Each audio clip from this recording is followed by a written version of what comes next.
we're speaking about what the impact of Trump 2.0 is for India in various sectors. We have a very special conversation right now with Umang Nahata. He's the CEO at Mastech. Umang, great to speak with you this morning on NDTV Profit, and thank you for your time. I'm sure you, like all of us, listened very, very carefully to what POTUS was saying, what President of the United States was saying consistently. And I think one of the things that caught my eye is that while signing orders and speaking to reporters, he says, I'm not against legal immigration. We need people. Does that give you some relief? Yeah, it does. But we've still to watch and see. Last time when, Trump came to power, the immigration rejection rates really skyrocketed from 4.5%. It went up to more than 15%. So I think we are expecting that there will be a little more strictness on the immigration side. Having said that, the business also is gradually again tilting towards more offshore. A lot of GCCs coming in, which are the global competency centers, which are based in offshore. A lot of AI-driven work is coming in, which also reduces the amount of skilled people. So it's a bit of a balance, but we're watching it with caution. There could be a reduction in people moving from India to US, which will also mean I think we're looking at it. Hiring local US teams is also a part of the strategy that we're looking at. So it's with a little bit of caution that I'm looking at it right now.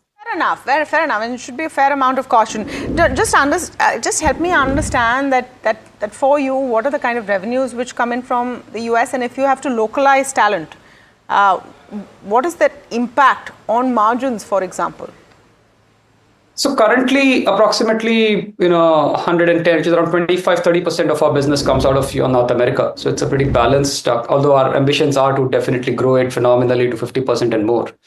And we have a decent on-site team already. So we have a pretty heavy on-site offshore or pretty balanced on-site offshore model with our US business. So I don't see a severe challenge for our business right now in terms of the on-site offshore mix and the people that we need. Having said that, as we grow forward, I mean, the adoption of technology, especially AI, in terms of delivering activities and delivering work, will decide the amount of on-site resources or more local hiring that one has to do. So I'm putting the two on the balance between adoption of AI as well as the offshoring of work to decide how much impact will it have on local hiring. Okay, Umang, hi. Just wanted to know what you think about the business that is going to emerge from the US based on everything that you're seeing, right? And perhaps also clue us in on the conversations that you've had with clients on how they're spending. Were they maybe holding on to their purse strings and saying, we'll see how things go, which way the winds will blow, and maybe then in the fourth quarter you can anticipate some more spending? Yeah, I think we are looking at it quite optimistically here. So there are three important aspects to the whole thing, right? One, clearly, President Trump has been a pro-economy, pro-business kind of a leader in his previous stint also. So we're expecting some healthy macro environment with interest rate adjustments, tax cuts on the corporate and things like that, which will allow more discrete spend, and any discrete spend really is very healthy from an IT industry point of view. So that's one overall macro trend that I'm thinking that will really help the whole position. The second is very clearly with the amount of technocrats, supporting Elon Musk very much in the government, and a lot of business leaders in and around the president's government and his advisory council. I think a lot of IT innovation spend that is especially around AI, especially around new tech that is happening, will get a lot of promotion, a lot of policies which will be balancing the regulations to allow more spend on tech is also expected. So given the two together, our clients are really looking forward to having increase in their discretionary spend. Although right now, I would still say there was a little wait and watch. But I think as we go forward into Q4, it should turn into a much more positive year ahead. Sorry. So just a quick follow-up to that then. I'm just wondering what kind of spending do you anticipate will take place initially? And do you expect that in the new year that will change? Because already over the last year, Umang, and I'm talking about FY25, there have been very large strides that have been made, particularly over the last couple of years in generative AI, in the way that people are doing business. They're incorporating a lot more into their regular activities. So from your perspective as well, will your mix also change?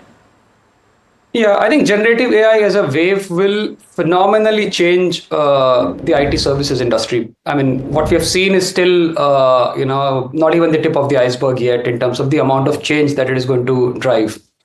So all the work that we execute, a lot of, especially coding or documentations or testing, a lot of other stuff, a significant portion of it is already automated. And that changes the mix in terms of the way we execute our business. So a lot of balance has to be done in terms of the kind of resource pool that we have and their awareness of using these tools and technologies to deliver. So the expected rate of delivery will definitely change phenomenally. So that's one change that we are anticipating. The second change that is going to come up is the kind of solutions the client have.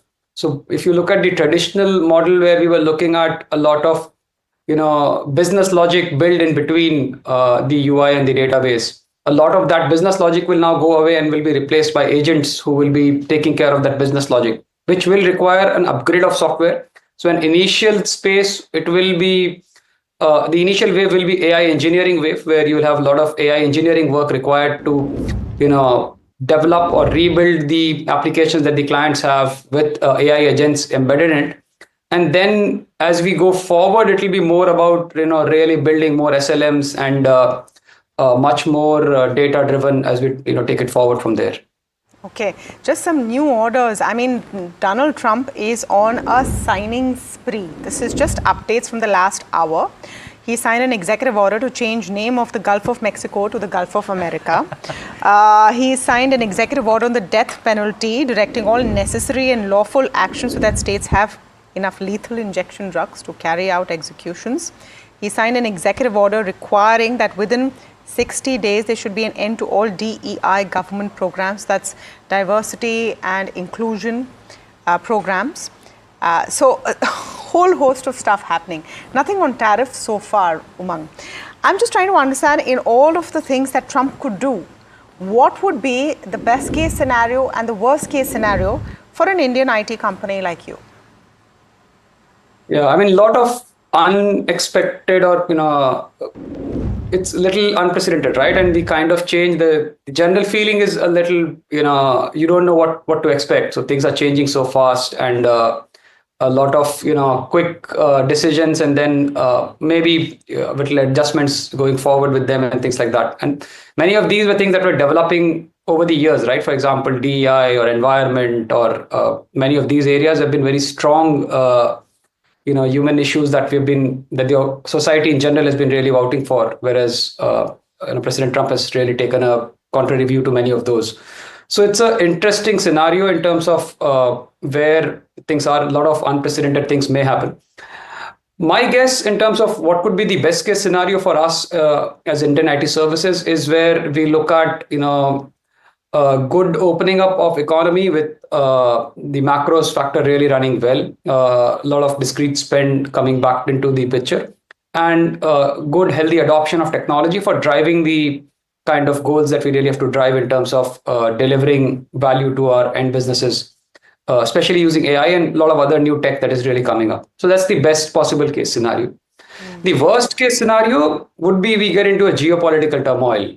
And once you get into a geopolitical turmoil, then a lot of uncertainty creeps in. Everybody starts holding back discretionary spend. People want to be cautioned about Saying the reverse, Umang. He's saying the reverse. He's saying Putin wants to talk to me. Zelensky wants to talk to me. There's a ceasefire before I've taken office. So then does the reverse work? Yeah, but on the same breath, is talking about expanding his the land that US has, asking Canada to join US, asking the Greenland should be acquired by him. So there is stands that he makes, right? And therefore, like I said, these are two extremes. The positive side, yes, we all hope that it continues to be peaceful and the economy does well, and we'll all be. That's the best case scenario. And I'm just talking about the worst case scenario. I'm really hoping that we don't go there. But it's a degree of uncertainty that at least I look at it with a Uncertainty, degree I of. agree. Uncertainty, I agree, and that's I think what we're seeing in the markets today as well. Umang, thank you so much for coming in and this excellent conversation on what the world of Trump for the next 4 years means for IT companies specifically from an Indian perspective. But meanwhile, that's the talk of the town all the way in Davos as well. Listen in.